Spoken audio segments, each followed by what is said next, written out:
성도 여러분, 지난 시간에는 호세아서에 관한 배경 설명과 하나님께서 호세아 선지자에게 음란한 여인을 맞이하라고 하는 상상하기 어려운 명령에 관하여 말씀을 나누었습니다.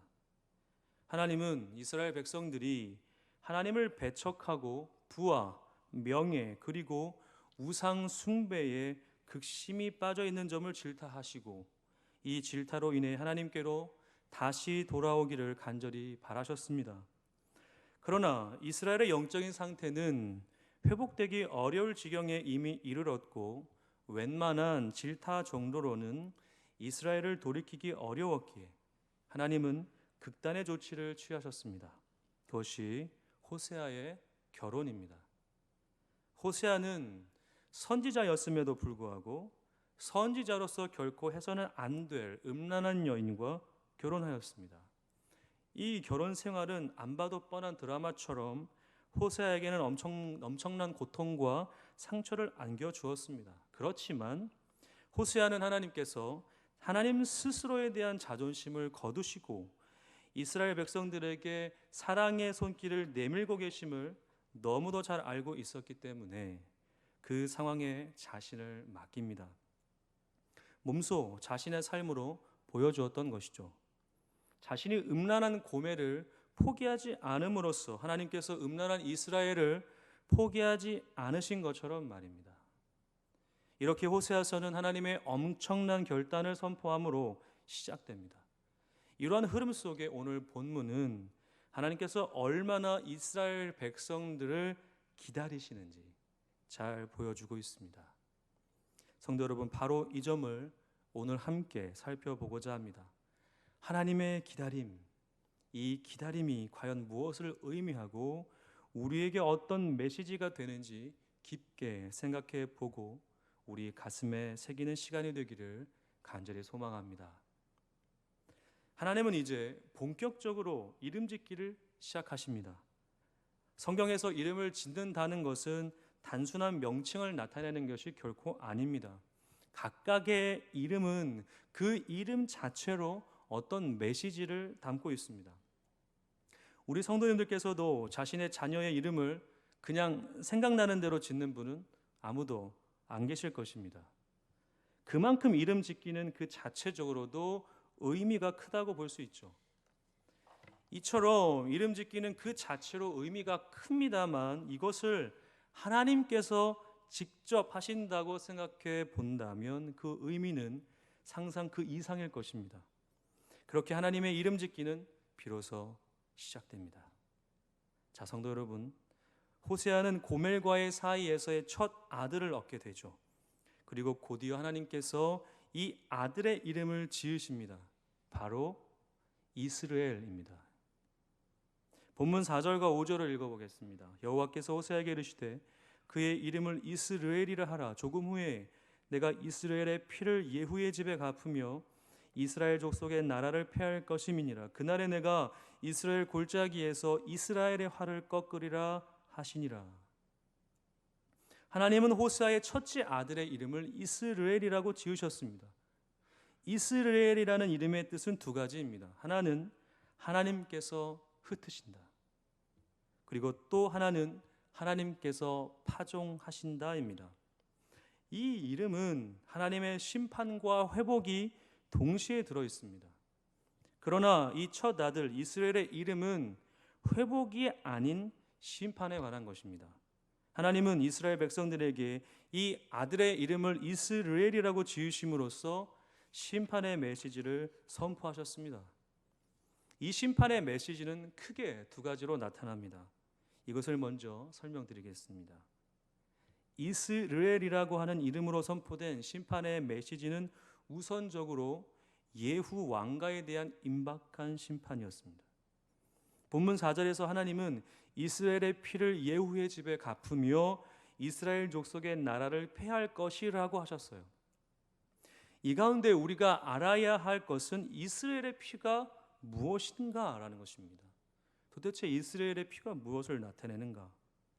자, 이스라엘은 이스라엘 땅 가운데에서 갈릴리 호수를 중심으로 해서 남서쪽 예루살렘을 중심으로 해서 북쪽 약 90km 지점에 위치한 광활한 평원으로서 아합 왕이 빼앗은 나봇의 포도원이 있었던 지역입니다. 이 지역은 예후 왕가에게 있어서 무척이나 중요한 곳이었습니다. 하나님께서는 예후를 택하셨는데 그 이유가 당시 사악한 왕이었던 아합 왕과 그의 아내 이세벨을 멸하기 위함이었어요. 하나님께서 이러한 결단을 하시게 된 이유가 있었는데 그것은 이 아합 왕과 이세벨이 이스라엘 지역에 위치한 나봇의 포도원을 아주 잔혹한 방법으로 빼앗았기 때문입니다. 이들의 이러한 비열함과 잔혹함 때문에 하나님께서는 이들이 자신들이 행했던 방법보다 더욱 처참한 모습으로 이곳 이스라엘에서 심판을 당하게 될 것이라고 예언하셨죠. 바로 예후의 반란으로 인해 이들이 죽게 되어서 개들이 그들의 피를 핥게 될 것이라는 예언이었습니다. 결국 예후가 반란을 일으켜서 아합 왕의 아들 요람을 이스라엘 지역에서 죽이고 그의 아내 이세벨도 죽여서 이스라엘 들판에 버려둠으로써 그 시체를 진짜 개들이 먹게 됩니다. 예후는 여기에서 멈추지 않았고 아합의 남은 자손들을 모조리 살육하고 아합과 이세벨의 관리하에 세력을 확장하였던 그 바알 숭배자들까지도 숙청하였습니다. 그런데 이러한 예후의 행동들이 점차적으로 도를 넘어서기 시작하였습니다. 하나님께서 명하신 것들까지만 그가 행했으면 참 좋았겠지만 예후는 점차적으로 폭력에 물들어가게 되었고 자신의 야망을 합리화하기 시작했습니다. 하나님을 향한 그 열심, 바로 이러한 순종이 점차 왜곡이 되어 자신의 인간적인 욕망을 채우기 위해 살인을 멈추지 않았던 것이죠. 그 결과 이스라엘 땅에 예후의 손으로 인한 피가 가득 넘쳐 흐르게 됩니다. 하나님은 바로 이 점을 가만히 보고 계시지 않으셨습니다. 그래서 바로 본문 4절에서 이 문제를 다루신 것이죠. 폭력을 정당화하고 하나님의 뜻을 왜곡한 예후 왕가의 몰락이 선포되고 있으며 이것이 결국 오랜 세월에 걸쳐 이스라엘을 지배하던 이 예후 왕가가 이제는 먼지처럼 사라질 것이라는 것입니다. 이스라엘에서 있었던 도가 지나친 살육과 자신의 야망을 하나님의 뜻에 합리화하려 했던 예후의 죄를 하나님이 묻고 계심으로써 이제 이스라엘의 본격적인 몰락이 드러나게 됩니다. 이러한 하나님의 심판이 5절에서는 궁극적으로 이스라엘의 이 활이 꺾여짐으로 나타나게 됩니다. 여기에서 이스라엘이라고 하는 이름의 또 다른 심판의 메시지가 선포되는데 이것은 이스라엘 족속의 권력과 힘이 완전히 꺾여져서 더 이상 그 어떤 힘을 발휘할 수 없게 된 것입니다. 활이라고 하는 것은 고대 근동에서 전쟁과 권력을 의미하는 단어이죠. 그런데 이것이 꺾였다라고 하는 것은 이전의 힘을 되찾지 못하는 처참하고 비참한 그리고 무기력한 모습을 은유적으로 묘사한 것입니다. 호세아서의 역사적인 배경은 여로보암 2세 말기입니다. 이스라엘 역사상 가장 찬란하고 화려하며 군사적으로도 탄탄한 시기였죠. 소위 국력으로는 강대국이라고도 할 수 있었습니다. 그러나 이러한 국력이 한순간에 무너진다는 하나님의 메시지가 지금 선포된 것입니다. 백성들이 가장 의지하고 사랑했던 부와 그 명예 그리고 권력과 힘은 이제 아무것도 아니게 되는 일이 일어나게 된 것입니다. 실제적으로 예후 왕가는 거의 80년 이상으로 이스라엘을 5대에 걸쳐 호령하고 통치했습니다. 그러나 예후 왕가의 마지막 왕인 시므리 이후로는 이스라엘의 왕가가 처참한 모습으로 몰락하는 모습을 보입니다. 내부적인 배신과 음모 그리고 주위 강대국들의 침입 등등 예후 왕가의 통치가 끝난 후로는 백성들이 이전의 영광을 전혀 맛보지 못하고 도리어 불안과 근심 속에 살아가게 되는 일이 반복되다가 결국 BC 722년에 완전히 멸망하게 됩니다. 이렇게 하나님은 호세아의 첫 아들 이스라엘을 통해 심판의 메시지를 전하셨습니다. 그리고 시간이 흘렀습니다. 이 시간은 최소 10개월이 됩니다. 그러나 이 10개월이 지나는 동안 이스라엘은 하나님께 어떤 반응도 보이지 않습니다. 도리어 하나님께 목이 곧은 백성처럼 당당했습니다. 하나님은 10개월을 기다리셨어요. 이들이 이스라엘의 메시지를 통해 하나님께 회개하고 나아오기를 바라면서 말입니다. 그러나 이 백성들은 아무런 반응을 보이지 않습니다. 왜 10개월일까요, 성도 여러분? 그것은 아기 출산 기일이 10개월이기 때문입니다. 고멜이 또 임신하여 딸을 낳음에 바로 이 점이 하나님께서 기다리신 시간입니다. 그러나 이스라엘 백성들이 하나님의 메시지를 듣고도 아무런 반응을 보이지 않자 하나님은 호사의 둘째 딸을 통해 다시 한번 메시지를 전하십니다. 이 메시지는 바로 로루하마입니다. 로루하마는 긍휼히 여김을 받지 못하는 자라는 뜻입니다. 이 이름의 뜻이 어떤 강도를 가지고 있는지 우리는 눈치를 채야 합니다. 앞전에 선포된 이스라엘은 하나님께서 흩으신다였습니다. 성도 여러분, 흩는다라는 것은 어느 정도 돌아올 기회가 있다는 의미가 있죠. 이것은 이스라엘 백성들이 의지하고 있는 부와 명예 그리고 권력과 국력을 무너뜨리심으로써 이들이 하나님을 바라보게 되는 목적이 그 이스라엘이라고 하는 이름에 담겨 있었어요. 그러나 이들은 이러한 메시지를 들었음에도 불구하고 자신들의 삶에 이러한 일들이 일어나고 있으며 실제로 보고 있음에도 불구하고 아무런 돌이킴을 보이지 않았고 결국 하나님은 호세의 둘째 딸인 로루하마를 통해 이제는 하나님께서 이들을 긍휼히 여기지 않을 것이라고 하는 더욱 강도 높은 메시지를 선포하십니다. 성도 여러분, 이 세상에서 가장 불행한 인생이 어떤 인생이라고 생각이 드시는지요? 돈이 없는, 아니면 건강이 없는, 꿈이 없고 비전이 없는 이런 인생이 불행하다고 생각하십니까? 물론 이 모든 것들도 불행한 인생에 어느 정도 영향을 줄 수는 있습니다. 없지는 않죠. 그러나 궁극적인 이유가 아닙니다. 이 세상에서 가장 불행한 인생은 긍휼함을 얻지 못하는 인생입니다. 그것도 하나님께 긍휼함을 얻지 못하는 인생이 가장 불행하다 할 수 있죠. 사람은 누구나 실수하고 넘어지며 부족함이 있습니다. 완벽한 사람은 이 지구상에 존재하지 않습니다. 그런데 이러한 사람들에게 긍휼함, 즉 다시 회복될 기회가 주어지지 않는다면 과연 이들은 어떤 인생을 살게 될까요? 바로 죽음입니다. 평생을 어둠 속에서 헤매는 거예요. 그런데 이러한 긍휼함을 하나님이 거두어 가버리신다? 우리의 인생 가운데 희망은 없는 것이죠. 이러한 상황에서 하나님은 더욱 힘주어 말씀하십니다. 내가 다시는 이스라엘 족속을 긍휼히 여겨서 용서하지 않을 것임이니라. 여기 이 말씀을 통해 지금 하나님께서 얼마나 이 백성들에게 실망하시고 가슴 아파하시는지 너무나 잘 느낄 수 있습니다. 하나님께서 자신의 마음을 표현하기 위해 호세아를 택하시고 그가 음란한 여인과 결혼까지 하게 만드셨어요. 그리고 그 첫째 아들에게 이스라엘이라고 하는 이름도 지어주셨습니다. 이 정도면 조금은 알아들을 법도 한데 이들은 이런 하나님의 기회를 발로 뻥 차버리죠. 이들의 이러한 교만과 불순종의 하나님은 더 이상 이들에게 기회를 줄 필요를 못 느끼셨던 것입니다. 기회를 더 이상 주지 않는 이유는 무엇일까요? 그 기회를 소중히 여기지 않기 때문입니다. 그리고 이 하나님은 이들에게 더욱 충격적인 말씀을 하십니다. 이것이 7절입니다. 그러나 내가 유다 족속을 긍휼히 여겨 그들의 하나님 여호와로 구원하겠고 활과 칼이나 전쟁이나 말과 마병으로 구원하지 아니하리라 하시니라. 이게 무슨 말입니까?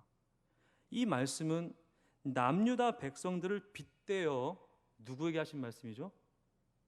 이스라엘에게 하신 말씀이죠. 그죠? 이 말씀의 뉘앙스는 다름이 아니라 강조 중에 강조입니다. 내가 지금 이스라엘 너희들에게는 국류를 허락하지 않을 건데 그 반대로 남유다 백성들에게는 내가 국류를 허락할 것이다. 그것도 너희가 지금 의지하고 있는, 우리가 의지하고 있는 세상의 가치, 활, 칼, 전쟁, 말, 마병이 아닌 나 여호와 하나님으로 말이다 라고 하나님은 자신을 내세우시면서까지 말씀하고 계십니다. 하나님께서 이렇게까지 말씀하시는 것을 보면 얼마나 이스라엘 백성들이 하나님을 무시하고 경멸하고 있는지 잘 알 수 있습니다. 하나님께서도 더 이상 이들과 함께 하시는 것을 기뻐하지 않을 정도로 말이죠. 사실상 이 정도가 되면 이스라엘 백성들이 자신들의 죄악을 깨닫고 그 더러움에서 벗어나서 하나님께 나아오는 것이 당연할 것입니다만, 이 목이 곧은 백성들은 이렇게까지 말씀하시는 하나님조차 우습게 넘기고 맙니다. 저는 개인적으로 이 백성들이 더 이상 하나님을 무시하지 않기를 바랐습니다. 그러나 이들은 여전히 죄악의 구렁텅이 속에서 나뒹구는 것을 하나님의 품에 안기는 것보다 기뻐했습니다. 그렇게 로루하마의 메시지가 선포가 되었고 또다시 시간이 흘렀습니다.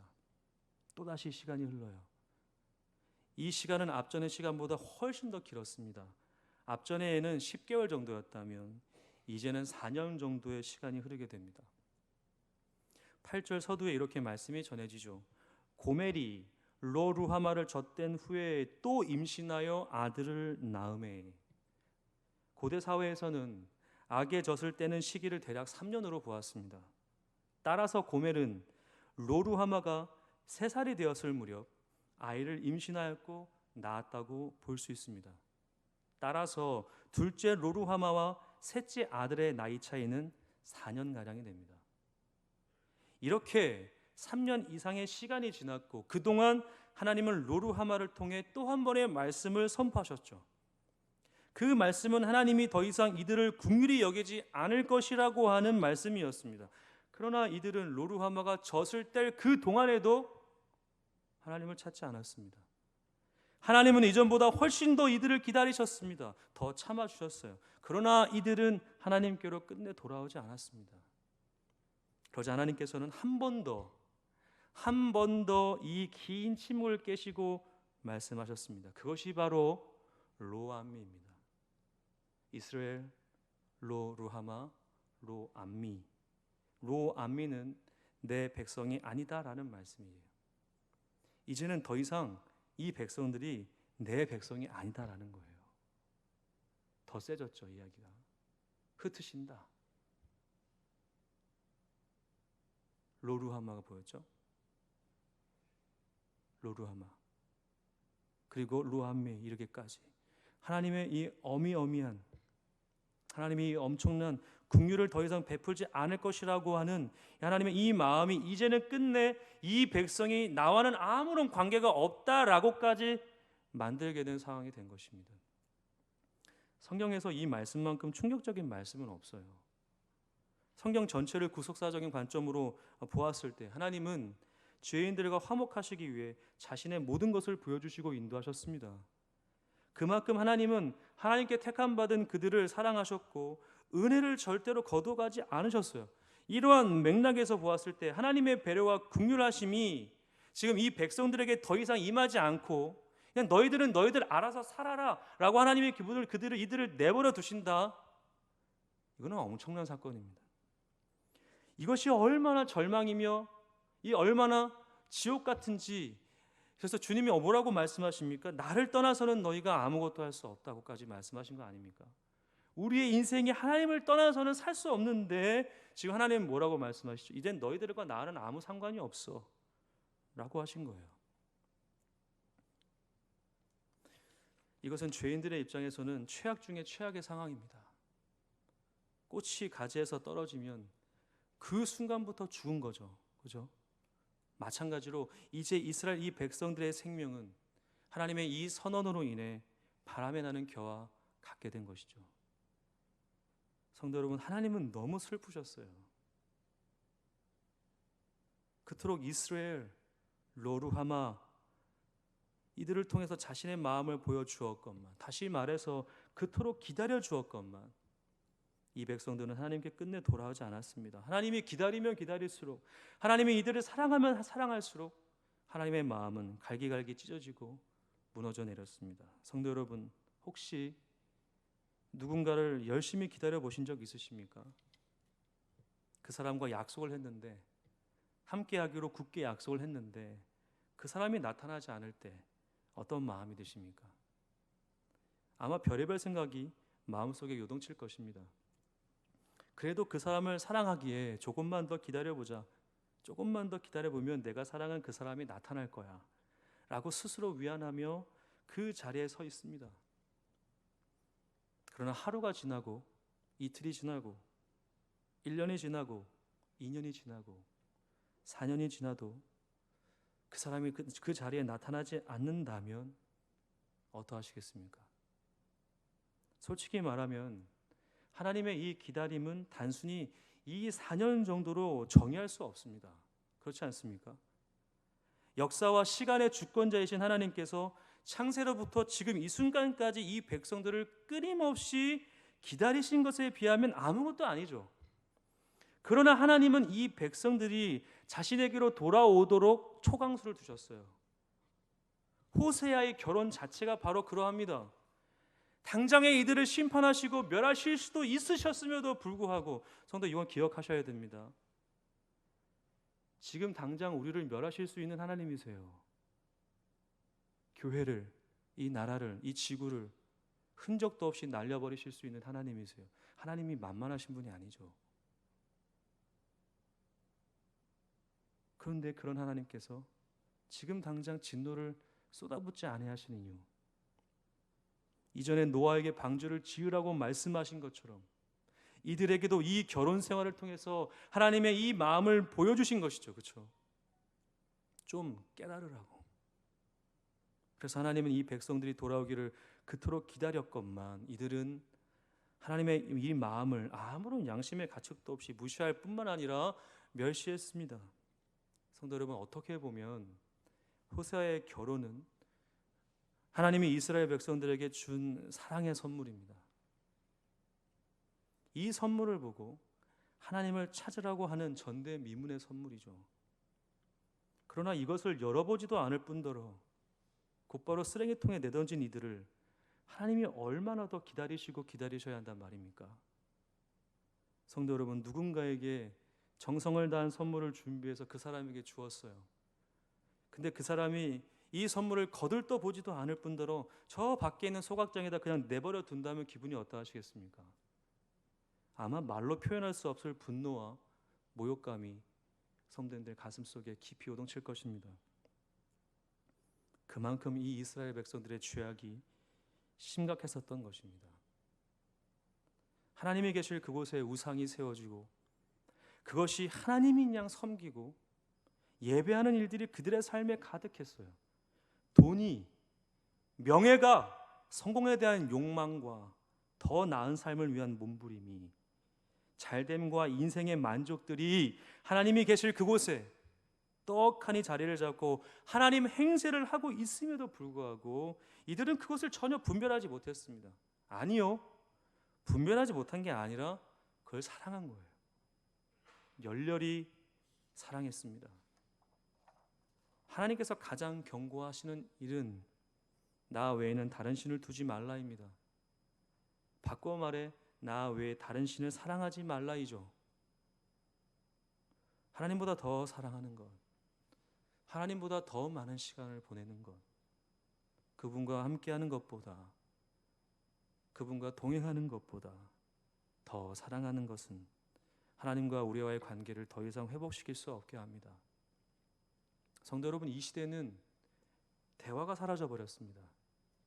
서로의 눈을 보고 손을 마주 잡고 마음과 마음을 비추어 보는 대화가 사라져 버렸어요. 1인 가구가 되어서 혼자 밥을 먹는 것이 어색하지 않게 되었죠. 손가락 하나로 모든 것이 집 앞에 배달되는 시대를 살아가게 되었습니다. 누군가와의 접촉을 온라인상에서만 하게 되고 그 가상 공간 속에서 자신의 민낯을 드러내는 것이 화제가 되고 있습니다. 안타까운 점은 이러한 시대 속에서 진실하고 의리 있고 친밀한 인격적인 관계를 찾아보기 어렵다는 것입니다. 이러한 점은 사랑으로 충만해야 할 교회 안에서도 동일하게 나타납니다. 구역이 한번 제대로 모이기 힘들게 되었죠. 모인다고 해도 깊은 대화를 나누기 위해 마음을 열지 못한 채 그저 보고하기식의 모임으로 전락하고 있는 실정입니다.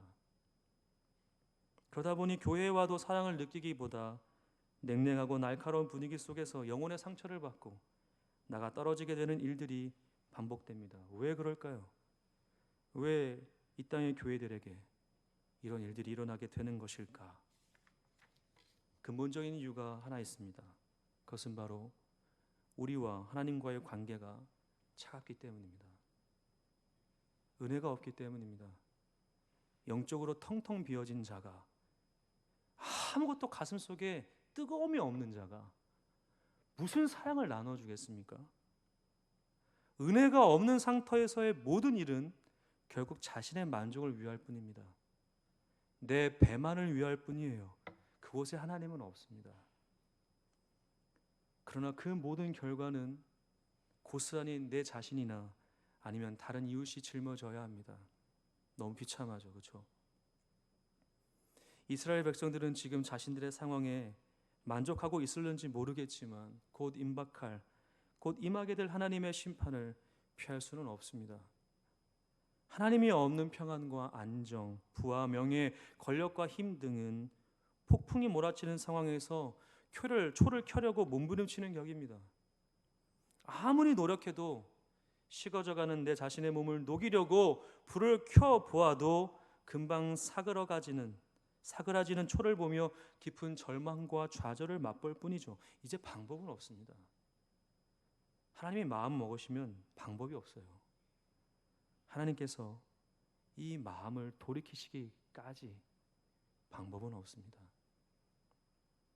성도 여러분, 만약 오늘 본문의 말씀이 9절에서 마쳤다면 저는 이 먹먹한 마음을 어찌할지 몰라 잠을 못 이뤘을 것입니다. 실제로 이 말씀을 준비하면서 너무 힘들었습니다. 제 영혼이 부대껴가지고 이 이스라엘 백성들의 모습이 너무 비참한 거예요. 동시에 하나님의 마음이 너무 아픈 거죠. 이렇게까지밖에 할 수 없는 하나님의 마음, 성도들을 이렇게까지밖에 보지 못할 수 있는 하나님의 그 마음, 우리에겐 전혀 희망이 없는 것일까? 너무 힘들었습니다. 남은 건 죽음밖에 없죠. 그러나 제게 이 말씀이 눈에 들어왔을 때 기쁘지 않을 수 없었습니다. 바로 10절과 11절입니다. 그러나 이스라엘 자손의 수가 바닷가의 모래같이 되어서 헤아릴 수도 없고 셀 수도 없을 것이며 전에 그들에게 이르기를 너희는 내 백성이 아니라 한 그곳에서 그들에게 이르기를 너희는 살아계신 하나님의 아들들이라 할 것이라. 이에 유다 자손과 이스라엘 자손이 함께 모여 우두머리를 세우고 그 땅에서부터 올라오리니 이스라엘의 날이 클 것이미로다. 아멘. 이 말씀이 의미하는 것은 무엇일까? 갑작스럽게 이 소망의 말씀이 주목하는 것은 무엇일까요?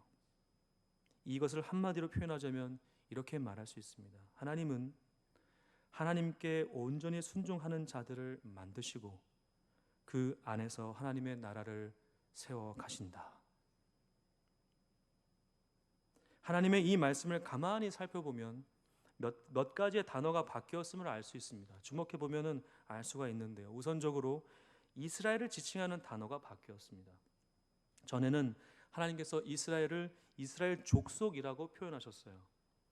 이 족속이라는 단어는 이스라엘의 왕조를 중심으로 한 이스라엘 왕국을 강조하는 명칭이라고 할 수 있습니다. 그러나 10절과 11절에서는 족속이라는 표현이 아닌 자손이라는 표현으로 바뀝니다.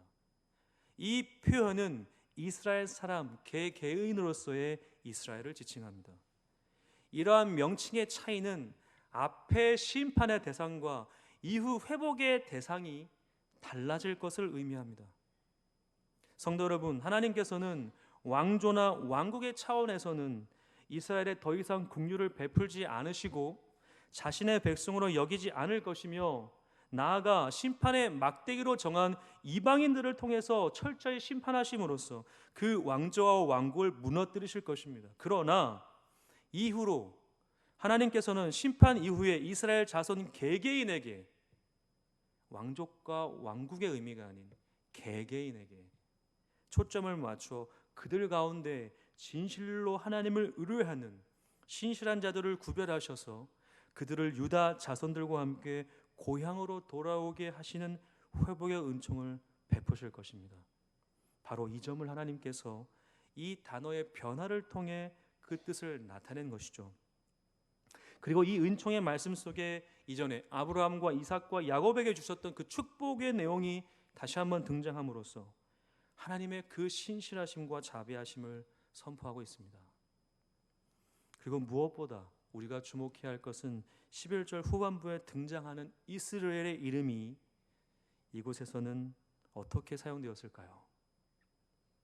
이스라엘의 이름의 뜻이 두 개라고 말씀드렸죠. 하나는 여호와께서 흩으신다. 또 하나는 여호와께서 파종하신다. 바로 여호와께서 파종하신다입니다.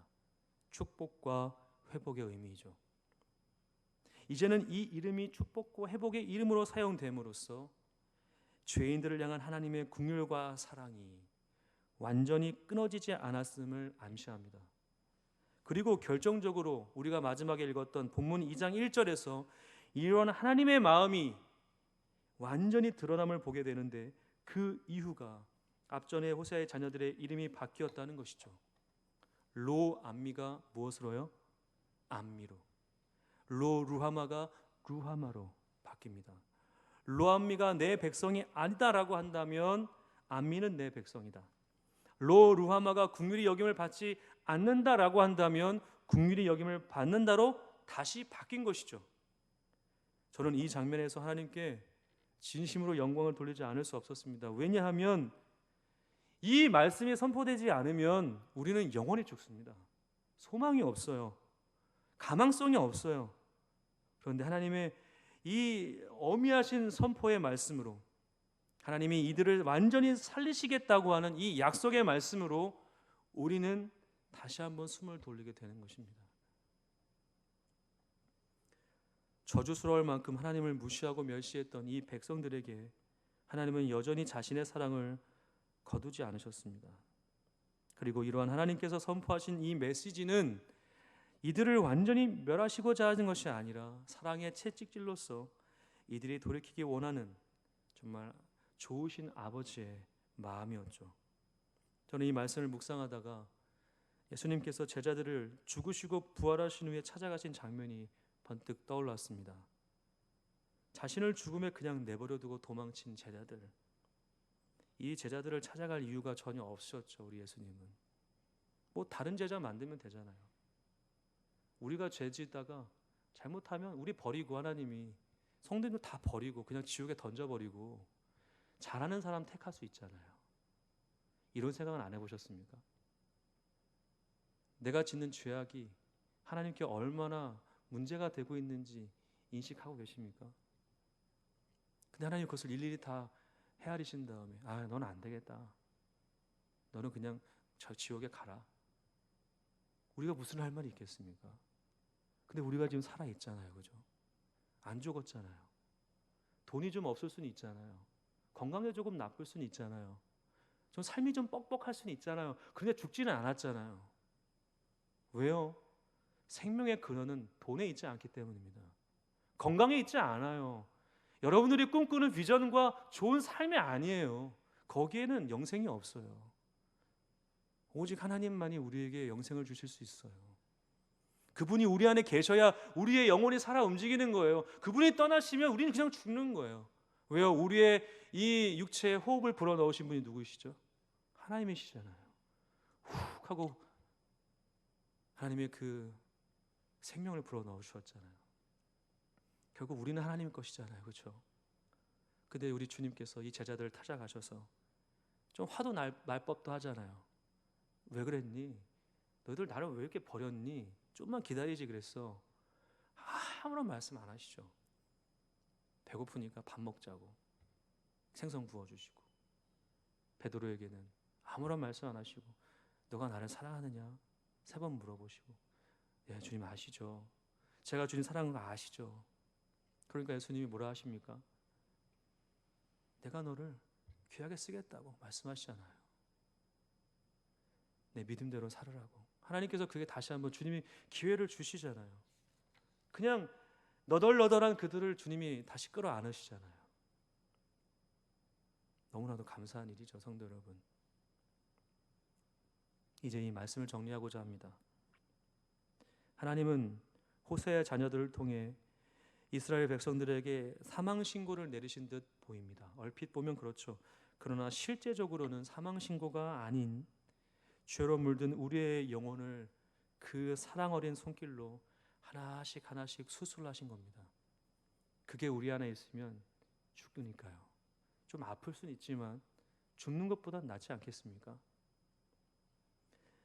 그 누구도 자신을 거부하는 사람을 기다릴 이유는 없습니다. 그것도 끊임없이 사랑을 거부하는데도 말입니다. 그런데 하나님은 이러한 기다림을 거부하지 않으셨습니다. 스스로를 불태워 자신을 죄로 만들 각오를 하셨어요. 우리 하나님은 끝모를 죄악 속에서 허둥지둥하는 우리를 묵묵히 참아 바라보시고자 우리 하나님이 마음을 먹으신 거예요. 우리가 돌아올 것을 소망하시면서 여전히 이 호세아를 통해서 메시지를 전하시잖아요.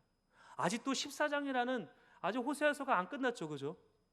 1장에서 이 정도인데 앞으로는 어떠할까요, 성도 여러분? 그리고 이것이 십자가의 자리에까지 가야 할 상황이 된다 할지라도 하나님은 결코 이것을 피하지 않으시고 자신의 몸을 온전히 던지셔서 우리를 받아내시죠. 이 하나님이 바로 우리 하나님이십니다. 성도님들의 하나님이세요. 너무 좋으신 분 아닙니까? 사랑하는 성도 여러분, 하나님께 돌아갔으면 좋겠습니다. 은혜를 회복했으면 좋겠어요. 예배와 기도와 감사와 섬김을 회복하였으면 좋겠습니다. 그러기 위해 우리가 한 가지 해야 할 것이 있습니다. 그것은 바로 하나님과의 관계를 막는 것을 이제는 거부하십시오. 제발 좀 거부하십시오. 그거 붙들고 계시지 마십시오. 그거 붙들고 계신다고 해서 하나님과 관계가 좋아지는 건 아닙니다. 기도가 안 되십니까? 예배에 감격이 없으십니까? 힘과 능력이 없어 좌절하기만 하고 계십니까? 그때가 바로 하나님을 만날 때입니다. 다시 하나님의 손을 붙들고 일어서실 때입니다. 하나님은 바로 그러한 절망스러운 상황에서조차 자신을 찾는 자들에게 은혜를 베푸시는 좋으신 분입니다. 저는 이 한 사람의 예배자, 이 한 사람의 제자가, 이 한 사람의 하나님의 백성이 바로 우리 여러분 성도님들이 되셨으면 좋겠습니다. 기도하겠습니다.